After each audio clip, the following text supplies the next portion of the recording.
Sejam bem-vindos ao canal Terror e Nonsense. Aqui vão encontrar histórias diretos do baú maldito. É recomendável ouvi-las com fone de ouvido. Não deixe de curtir e nos seguir aqui, ajuda bastante o nosso canal. Vamos para as histórias.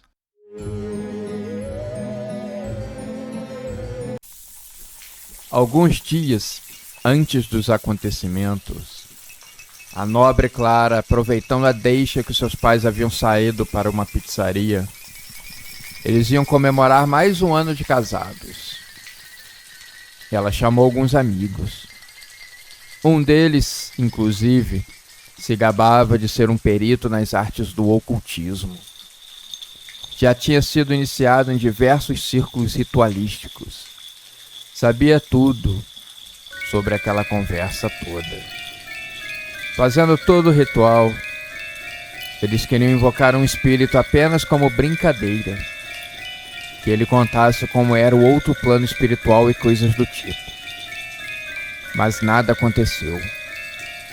O ocultista, que se chamava Charles, e era bem mais velho que Clara e os demais, acabou se desculpando, dizendo que havia sido um erro no canal de contato com esses seres, entre outras desculpas. Ah, você não tá com nada, fraco, ridicularizou Clara, deixando ele visivelmente sem graça e tímido. Rapidamente, ele pegou suas coisas e foi embora, com Clara e os amigos rindo da farsa que ele era. Poucos dias depois, os pais de Clara haviam viajado a negócios e a deixaram uma série de instruções rígidas para que a jovem cumpra: trancar todas as portas e janelas de noite, mesmo morando no quinto andar do prédio. E a instrução mais importante: sempre olhar pelo olho mágico e nunca abrir a porta para pessoas estranhas. Ela estava feliz com aquela sensação de liberdade. Uma coisa era ficar sozinha algumas horas, a outra era ficar sozinha por alguns dias, coisa que ela nunca tinha ficado. Mesmo feliz, ela estava um pouco aflita ao mesmo tempo. Um medo inexplicável começou a dominar ela nessa hora. Seus pais já deviam estar chegando no aeroporto. De repente, um barulho de batidas na sua porta fez gelar. Alguém batia com força, insistentemente. Ela foi na ponta dos pés olhar pelo olho mágico, mas alguém havia tampado. Ela não conseguia enxergar quem era. Com o coração batendo forte no peito, ela se afastou. Quem poderia ser aquela hora da noite? Cautelosa, ela foi até a cozinha e pegou um interfone. Clara perguntou se o porteiro tinha visto alguém perguntando sobre o seu apartamento, ou subir das escadas ou o elevador. O porteiro disse que nada sabia. Ela voltou para o seu quarto e fechou a porta. Se cobriu com a manta e acabou, no meio de tanta tensão, adormecendo. Clara ouviu um barulho esquisito, um som que estava vindo e emanando de todo o seu quarto. Ela acordou assustada e percebeu que vultos estavam descendo pelo teto, esticando suas mãos fantasmagóricas para agarrar a jovem. Uma mão chegou a tocar o seu pescoço. Era uma mão gélida como a morte. Ela então correu para a sala e foi até a direção da porta, mas os vultos não a seguiram.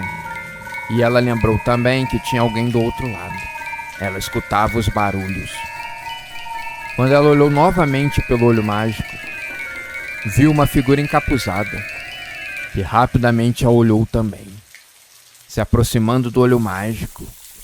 Antes dela perder a visão, ela viu que tinha algo desenhado no chão do corredor, na frente da porta da sua casa. Ela correu desesperada e tentou ligar para seus pais, mas eles não atenderam as ligações. Depois pegou o interfone e o porteiro também não atendeu. Como a sua última alternativa, ela ligou para o seu amigo, o ocultista Charles. Alô? Uma voz seca respondeu do outro lado. Clara, afobada, começou a contar o que estava acontecendo e o amigo apenas ouvia e soltava algumas palavras desconexas.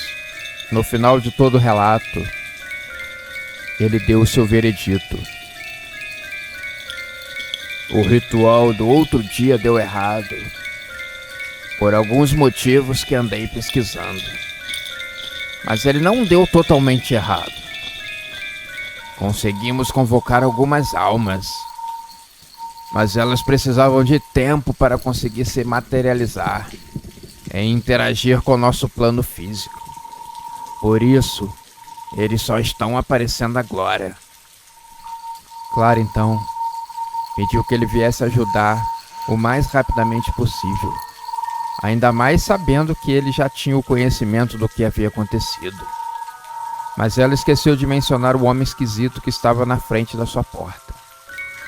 Charles, então, antes de desligar o telefone, ele falou com ela: faça um círculo de sal e fique dentro dele. É super importante. Assim, nenhum mal vai conseguir te atacar. Ele disse antes de desligar. E também disse que viria correndo. Clara pegou todo o sal e achou e fez um círculo na sala, ficando ali no meio enquanto esperava Charles chegar. De tempo em tempo, ela ouviu o roçar de unhas na parede e alguns chiados fantasmagóricos. Ela estava morrendo de medo e cercada.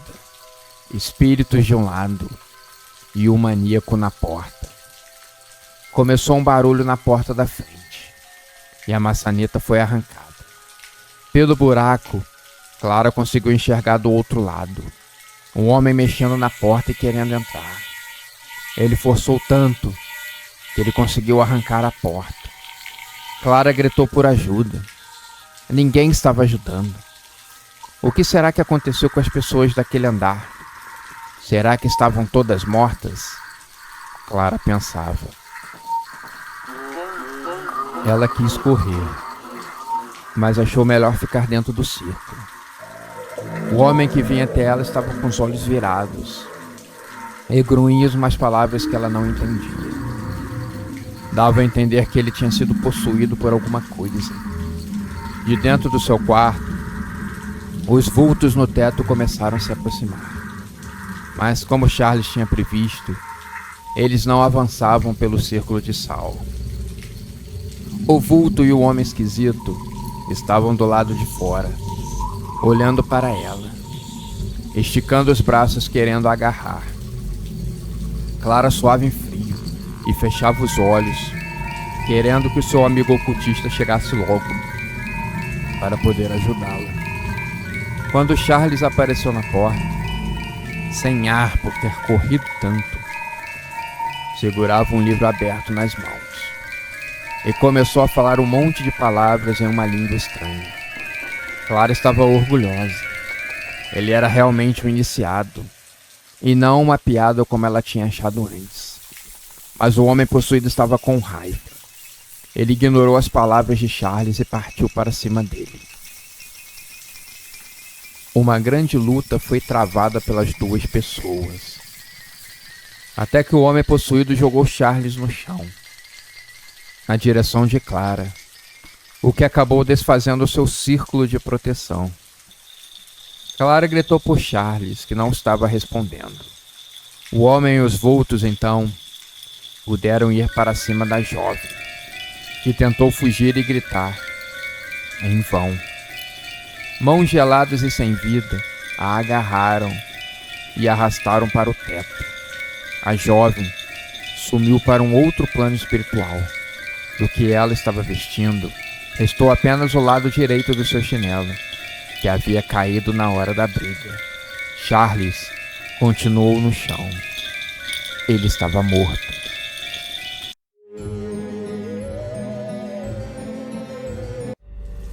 Aquele Era um dos maiores prédios do bairro e da cidade. Imponente ao longo dos seus 12 andares. Bianca era uma jovem moradora desse prédio imenso, que se estendia por todo um quarteirão. No terreno, tinha uma piscina e uma quadra de futebol, que era bastante disputada pelos meninos do prédio. Ela morava no 11º andar, quase no topo. Era muito, muito alto. Caindo de sono, Bianca prestou muito pouca atenção na aula. Ela tinha perdido boa parte da noite anterior vendo séries coreanas na televisão. Havia virado a sua nova paixão. Mas quase sempre ela perdia a hora de dormir. Quando se deitava, pouco tempo depois o despertador já estava gritando no seu ouvido. E já era hora dela levantar. Ela se arrastou para fora da cama. Fez um lanche, tomou um banho e se arrumou para as aulas que começariam em pouco tempo. Ela morava perto do curso, então não seria um problema chegar a tempo. Bom dia, alunos. Espero que estudem para a prova que vai acontecer semana que vem. Vejo vocês amanhã. Um bom descanso. Se despediu a professora.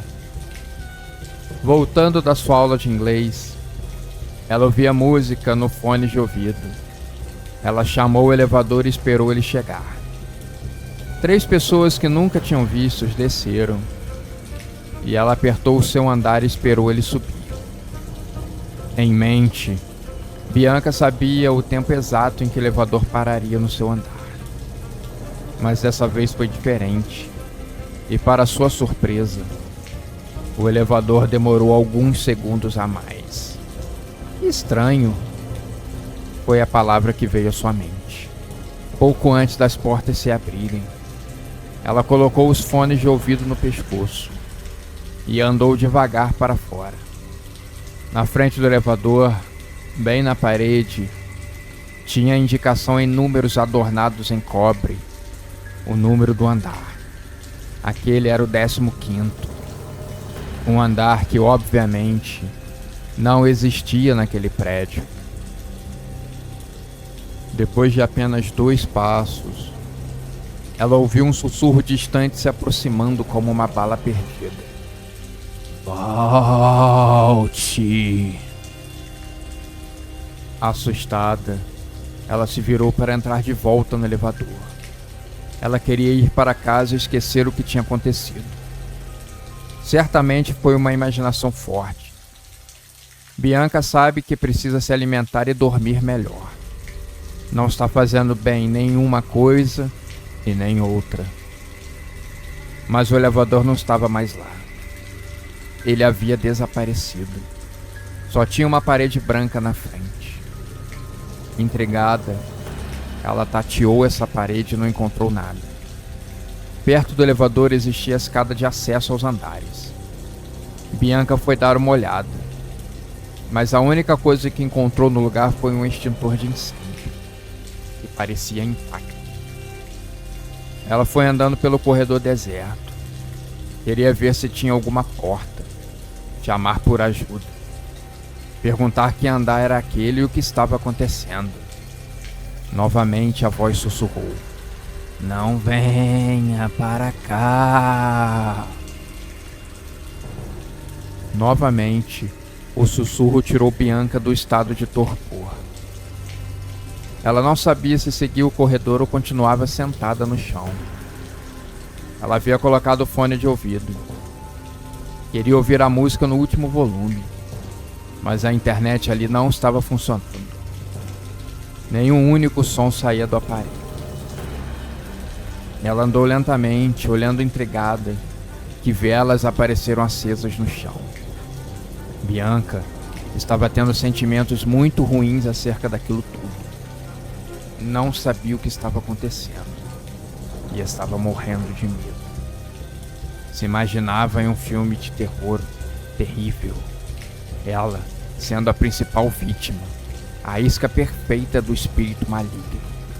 Bianca tremia, Nas paredes começaram a aparecer fotos de moradores.